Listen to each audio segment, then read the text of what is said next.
Hi hello అందరికీ నమస్తే. ఈరోజు ఈ వీడియోలో మనం మంచి టేస్టీగా జ్యూసీగా ఉండే గులాబ్ జామున్ను మార్కెట్లో దొరికే గులాబ్ జామున్ మిక్చర్తో కాకుండా బ్రెడ్తో ఏ విధంగా చేయాలో ఈ వీడియోలో చూద్దాం. ఇందుకోసం నేను ఒక 6 బ్రెడ్ ముక్కలను తీసుకొని వాటి యొక్క ఎడ్జెస్ను కట్ చేసి తీసుకున్నాను. 4 వైపులా బ్రౌన్ కలర్ ఎడ్జెస్ ఎంతవరకు ఉన్నాయో అంతవరకు వీడియోలో చూపించిన విధంగా కట్ చేసి తీసుకోవాలి.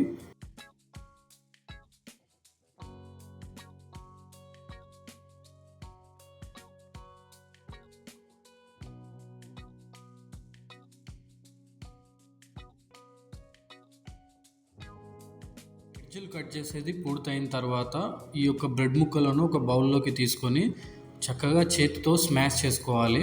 పొడి పొడిగా వచ్చే విధంగా చేతితో గట్టిగా కలుపుతూ స్మాష్ చేసుకోవాలి.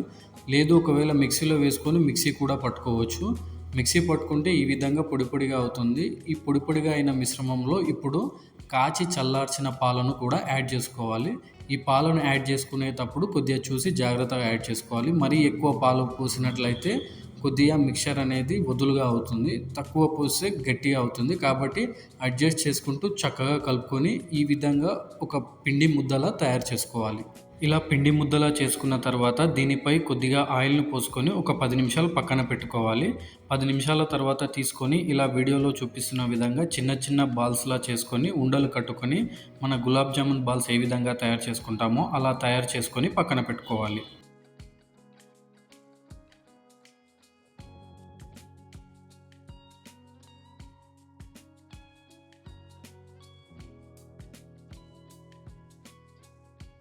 ఇలా అన్నిటినీ ఒకే సైజులో చక్కగా ఉండలుగా చుట్టుకొని పక్కన ఉంచుకోవాలి. ఇప్పుడు డీప్ ఫ్రై కోసం స్టవ్ వెలిగించి స్టవ్ పై బాండీ పెట్టుకొని అందులోకి డీప్ ఫ్రైకి సరిపడినంత ఆయిల్ను పోసుకొని ఆయిల్ను వేడి చేసుకోవాలి.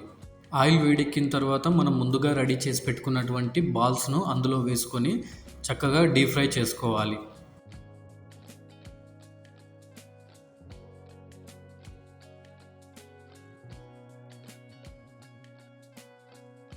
డీప్ ఫ్రై చేసుకునేటప్పుడు మంటను మీడియం ఫ్లేమ్లో ఉంచి చక్కగా కదుపుతూ ఉండలన్నీ బ్రౌన్ కలర్లోకి వచ్చే విధంగా డీప్ ఫ్రై చేసుకోవాలి.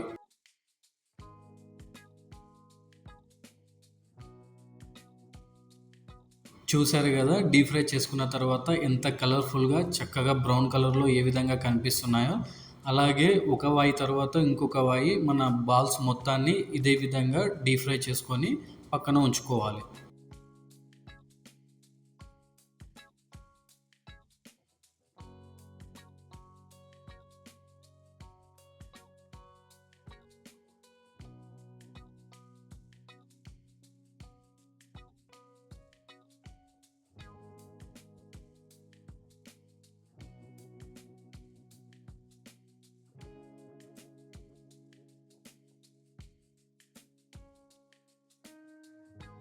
డీప్ ఫ్రై చేసుకునేది కంప్లీట్ అయిన తర్వాత ఇప్పుడు చక్కెర పాకం పెట్టుకోవాలి. ఇందుకోసం ఒక బౌల్ని తీసుకొని అందులోకి 2 గ్లాసుల వాటర్ను పోసుకొని బాయిల్ చేసుకోవాలి. ఇక్కడ మనం ఒక గ్లాస్ షుగర్కి 2 గ్లాసుల వాటర్ని అయితే తీసుకున్నాము. ఇలా తీసుకొని దీన్ని చక్కగా కలుపుకుంటూ బాయిల్ చేసుకోవాలి.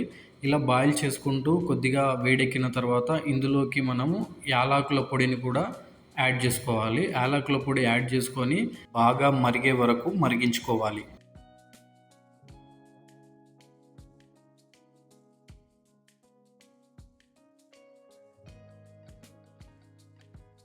ఇలా ఈ పాకాన్ని మనం ఒక 10 నిమిషాలు బాగా మరిగించుకోవాలి. మధ్య మధ్యలో కలుపుకుంటూ చక్కగా ఒక 15 నిమిషాల పాటు మరిగించుకున్నట్లయితే మన చక్కెర పాకం అనేది రెడీ అవుతుంది. పాకం రెడీ అయిన తర్వాత మనం ఒక 10 నిమిషాల పాటు దాన్ని కొద్దిగా వేడి తగ్గనివ్వాలి.